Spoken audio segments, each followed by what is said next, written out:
ഏവർക്കും നമസ്കാരം.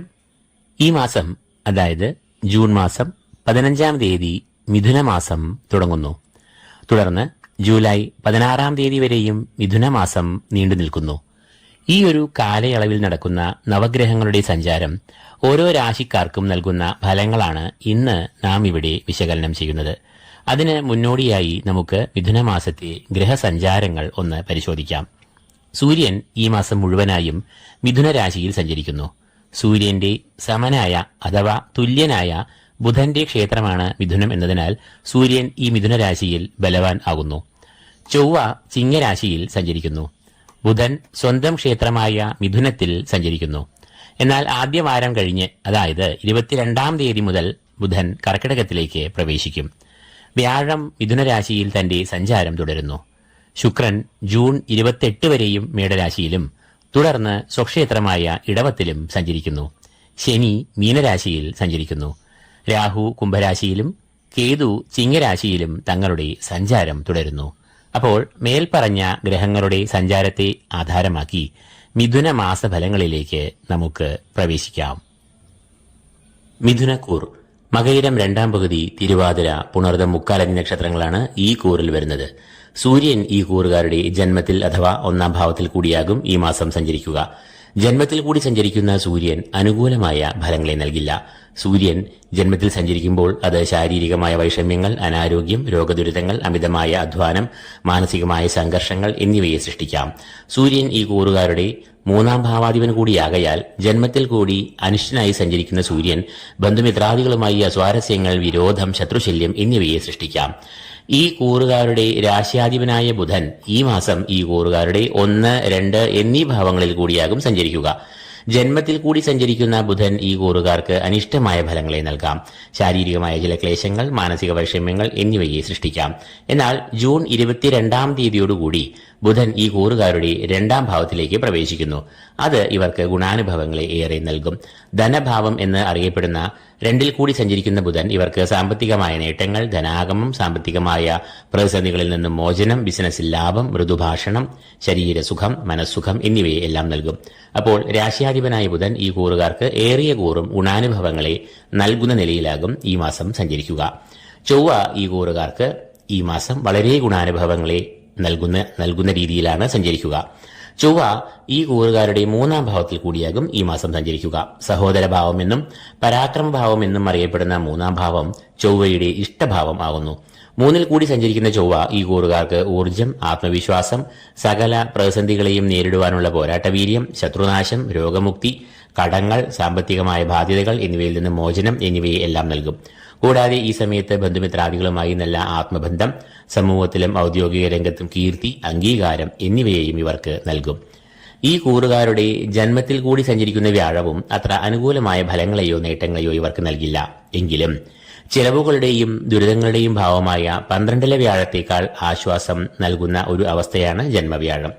അതുകൊണ്ട് തന്നെ ദുരിതങ്ങൾ, തടസ്സങ്ങൾ, അപ്രതീക്ഷിതമായ ചിലവുകൾ എന്നിവയ്ക്കെല്ലാം ഒരു ശമനം ഇവർക്ക് വരും. മറഞ്ഞു നിന്നിരുന്ന ഈശ്വരകടാക്ഷം ഇവർക്ക് പതിയെ തെളിയുന്ന കാലവും ആകും ഇത്. അതുകൊണ്ട് തന്നെ വ്യാഴത്തെ പ്രീതിപ്പെടുത്തുവാനായി ഈ കൂറുകാർ മഹാവിഷ്ണു പ്രീതി, ക്ഷേത്രദർശനം, വഴിപാടുകൾ എന്നിവയിലൂടെ വ്യാഴപ്രീതി വരുത്തേണ്ടത് വളരെ അഭികാമ്യം ആകും. ശുക്രൻ ഈ കൂറുകാരുടെ 11, 12 എന്നീ ഭാവങ്ങളിൽ കൂടിയാകും മിഥുനമാസം സഞ്ചരിക്കുക. ശുക്രൻ സർവാഭീഷ്ടസ്ഥാനം, ധനാഗമഭാവം എന്നീ പേരുകളിൽ അറിയപ്പെടുന്ന 11-ൽ കൂടി സഞ്ചരിക്കുമ്പോൾ ഈ കൂറുകാർക്ക് സാമ്പത്തികമായി നല്ല അഭിവൃദ്ധി ഉണ്ടാകുന്നതാണ്. ലോട്ടറി, ചിട്ടി, ഭൂമി ക്രയവിക്രയം എന്നീ പല സ്രോതസ്സുകളിൽ നിന്നും ധനം ശുക്രൻ 11-ൽ കൂടി സഞ്ചരിക്കുമ്പോൾ അനുഭവത്തിൽ വരാം. കൂടാതെ ഈ സമയത്ത് ഈ കൂറുകാർ ആഗ്രഹിക്കുന്ന കാര്യങ്ങൾ ലക്ഷ്യത്തിൽ എത്തുമെന്നതും തീർച്ചയാണ്. പുതിയ സംരംഭങ്ങളിൽ ഏർപ്പെടുവാൻ ഏറ്റവും അനുയോജ്യമായ സമയമാകും ഇത്. പ്രണയ, ദാമ്പത്യ ബന്ധങ്ങളും കുടുംബ ബന്ധങ്ങളും ഈ സമയത്ത് സുദൃഢം ആകും. ഉദ്യോഗസ്ഥർക്ക് കർമ്മരംഗത്ത് കർമ്മപുഷ്ടി, അംഗീകാരം എന്നിവ നൽകും. ഉദ്യോഗാർത്ഥികൾക്കും വിദ്യാർത്ഥികൾക്കും ഈ സമയം ഏറെ അനുകൂലമാകും. ശാരീരികമായും മാനസികമായും ക്ഷേമം, സുഖം, സന്തോഷം, സമാധാനം എന്നിവ ഉണ്ടാകുന്നതാണ്. തുടർന്ന് ജൂൺ 29-ാം തീയതി മുതൽ ഈ കൂറുകാരുടെ 12-ൽ കൂടി സഞ്ചരിക്കുന്ന ശുക്രനും ഇവർക്ക് ശുഭകരമായ ഫലങ്ങളെ നൽകുന്നതാണ്.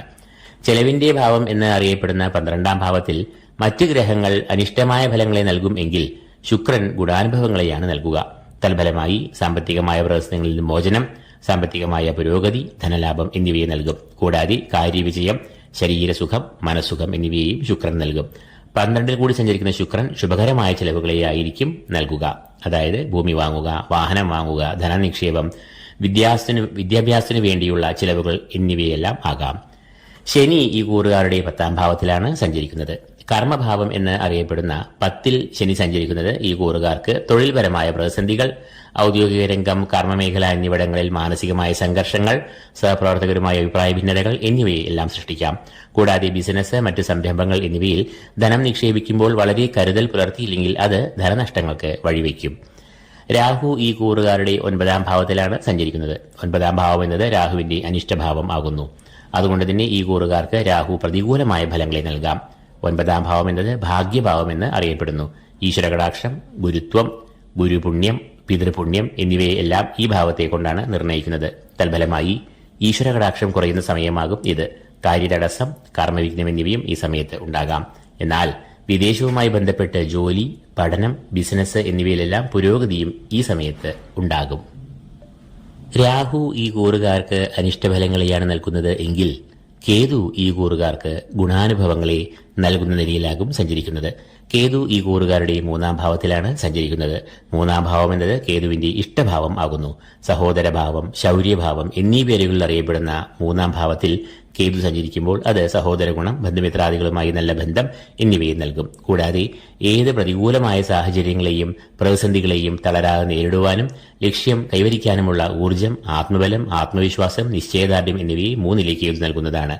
കേതു 3ൽ കൂടി സഞ്ചരിക്കുമ്പോൾ ശത്രുനാശം, രോഗമുക്തി, ആരോഗ്യം എന്നിവ കൈവരും. കൂടാതെ നേതൃപാടവം, നായകത്വം, മത്സരവീര്യം എന്നിവയും ഈ സമയത്ത് ഉയർന്ന് നിൽക്കും. മത്സര പരീക്ഷകളിലും മറ്റും ഇവർ ഈ കാലത്ത് തിളക്കമാർന്ന വിജയം കൈവരിക്കും. കൂടാതെ സാമ്പത്തികമായും ഈ സമയത്ത് പുരോഗതി, ധനലാഭം എന്നിവ ഉണ്ടാകുന്നതാണ്. അപ്പോൾ മിഥുനക്കൂറുകാർക്ക് ചൊവ്വ, ശുക്രൻ, കേതു എന്നിവർ വളരെ അനുകൂലമായ ഫലങ്ങളെയും നേട്ടങ്ങളെയും നൽകുന്നു. രാശ്യാധിപനായ ബുധനും ആദ്യവാരം കഴിഞ്ഞാൽ ഏറെ ഗുണാനുഭവങ്ങളെ നൽകും. എന്നാൽ സൂര്യൻ, ശനി, രാഹു എന്നിവർ പ്രതികൂലരായും ഭവിക്കുന്നു. വ്യാഴം ഗുണദോഷ സമ്മിശ്രമായ ഫലങ്ങളെയാകും ജന്മത്തിൽ സഞ്ചരിച്ചുകൊണ്ട് നൽകുക. അതുകൊണ്ട് തന്നെ ഈ മാസം മിഥുനക്കൂറുകാർക്ക് ഗുണദോഷ സമ്മിശ്രമായ ഒരു മാസമായി ഭവിക്കുമെന്ന് തെളിയുന്നു. ഇതോടുകൂടി ഈ വീഡിയോ ഇവിടെ പൂർണ്ണമാകുന്നു. ഈ വീഡിയോ നിങ്ങൾക്ക് പ്രയോജനകരമായെങ്കിൽ ലൈക്ക് ചെയ്യുക, ഷെയർ ചെയ്യുക. കൂടാതെ ഈ ചാനൽ സബ്സ്ക്രൈബ് ചെയ്യാത്തവർ സബ്സ്ക്രൈബ് ചെയ്യുക. ഏവർക്കും ഈശ്വരകടാക്ഷങ്ങൾ നേർന്നുകൊണ്ട് നിർത്തുന്നു. നന്ദി, നമസ്കാരം.